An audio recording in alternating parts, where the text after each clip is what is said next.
MAKKARI is a card that is oddly controversial coming into its release here of Marvel Snap. Is MAKKARI actually going to be worth your spotlight keys? Is it worth your tokens? Is it worth it at all? Is randomness going to pay off? Honestly, I think there might be cases where it might. Keyword, might. So let's take a look at MAKKARI.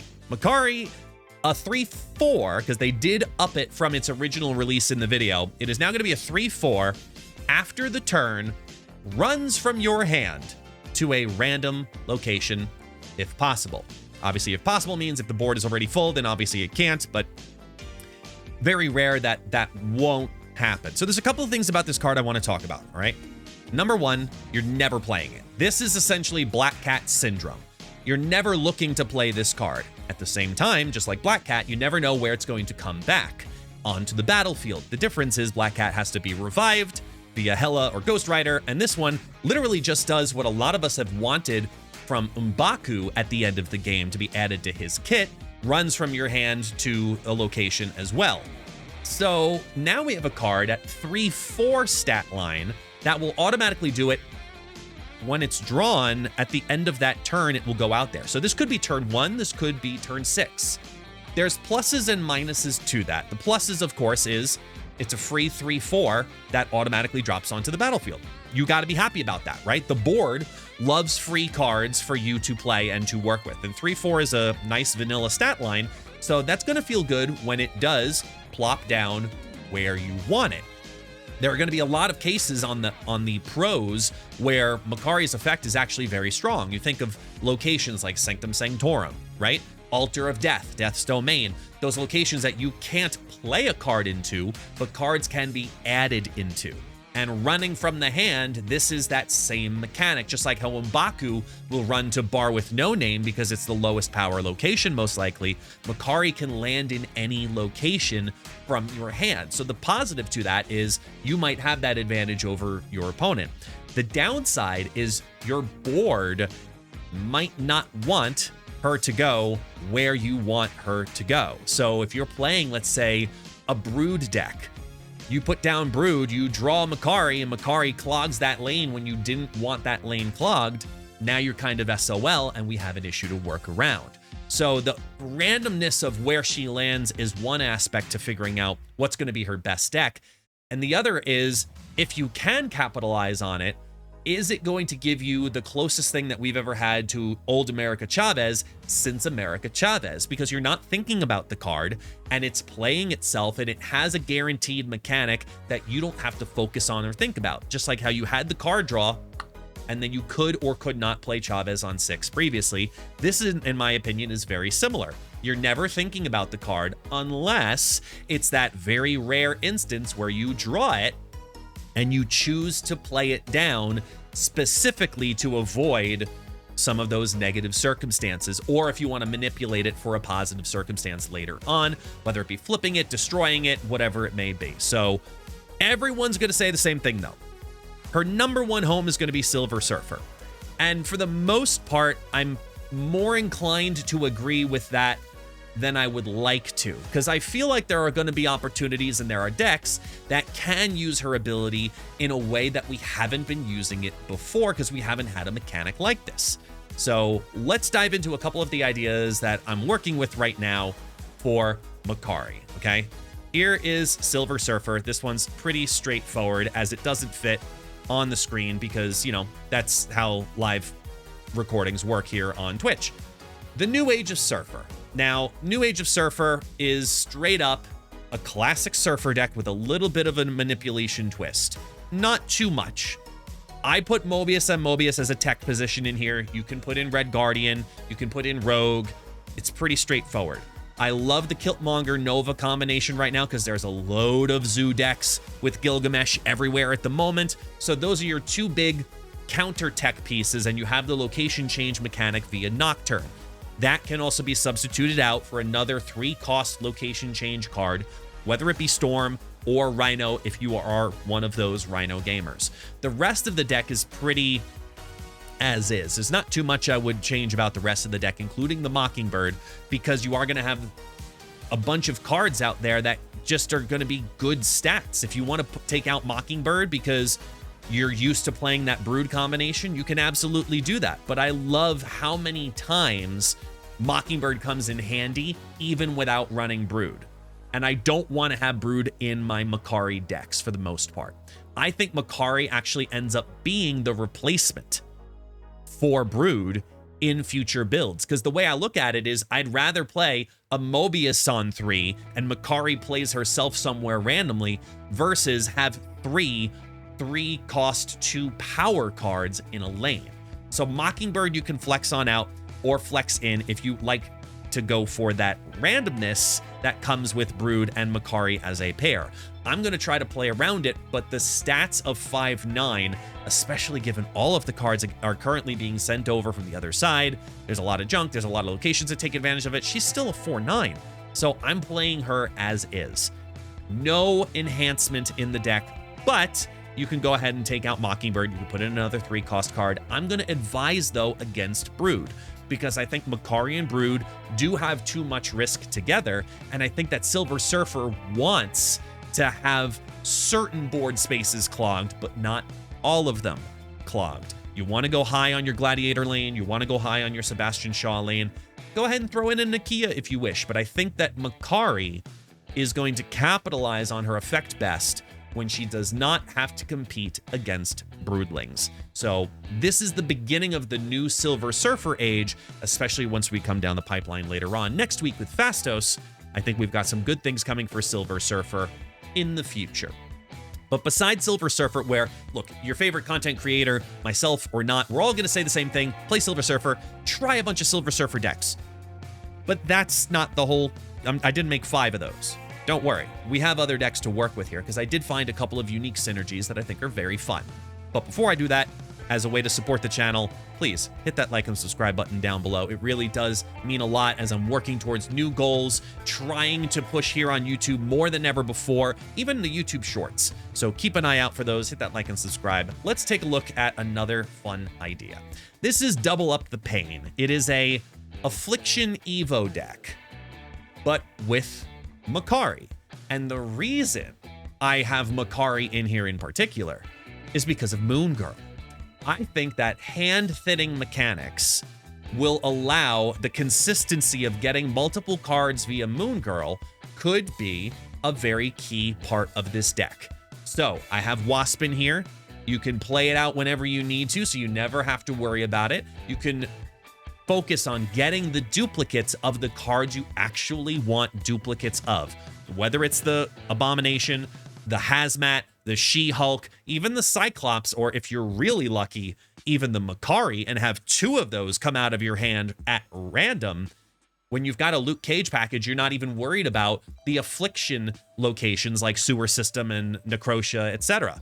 So I think that there's this weird hybrid of High Evolutionary taking advantage of Makkari, because specifically the Moon Girl Double Up variation does see some light. Now, it doesn't run Hulk, which I know feels weird for a lot of people when you're running a High Evolutionary deck, but in this instance, I don't think it's necessary, because you have 2 Hazmats that can come on down, 2 Abominations that could come on down, or 2 She-Hulks that could even come on down, and that's enough to compensate for that one big power loss, because you can spread large amounts of power wide and cause Affliction in the process.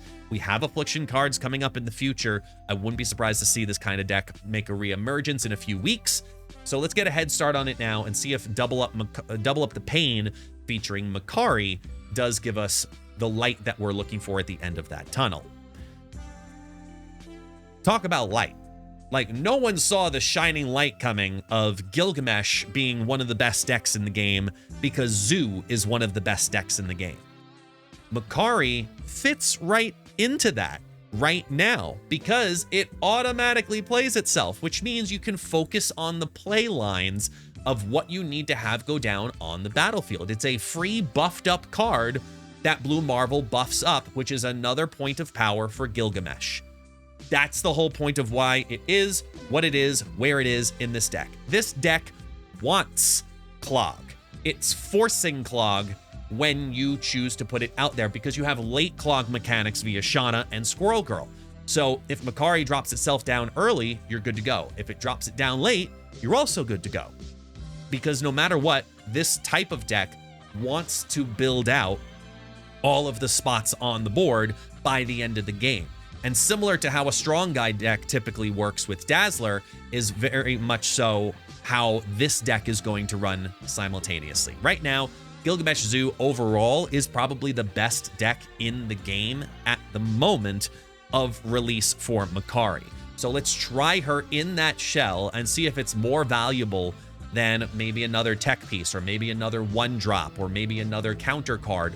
Let's see if that free 5 power, because Blue Marvel will beef it up, if that free 5 power gives even further a buff to what's already a very good deck.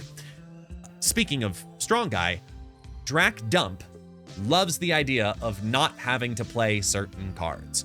And if you look at specifically the text of her, where it's after the turn that happens, that actually helps out your Dracula line tremendously, because the end of the turn happens first and then the end of the game happens second. So even if you draw Makkari on turn 6, it'll fly out of the hand to a random location also.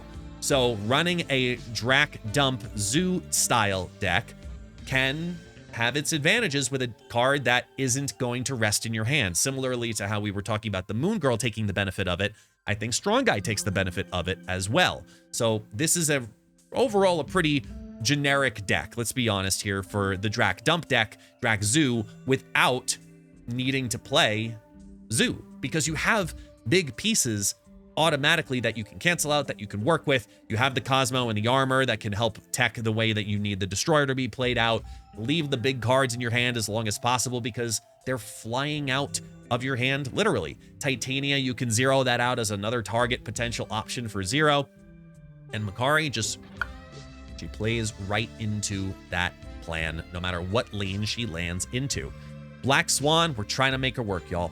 But if you end up running into some issues, sure, you could substitute it out for Kyera. Just remember, if you do play Destroyer afterwards, you do have Order of Destruction coming into play when it comes to destroying left to right. And whenever it does hit that Kyera, any of the 1s or 6s after that will then be destroyed. So keep an eye on the play order and where cards land and when, if you are looking at that synergy. That's why armor is more typically played in this shell, because Kyera can backfire if it gets destroyed.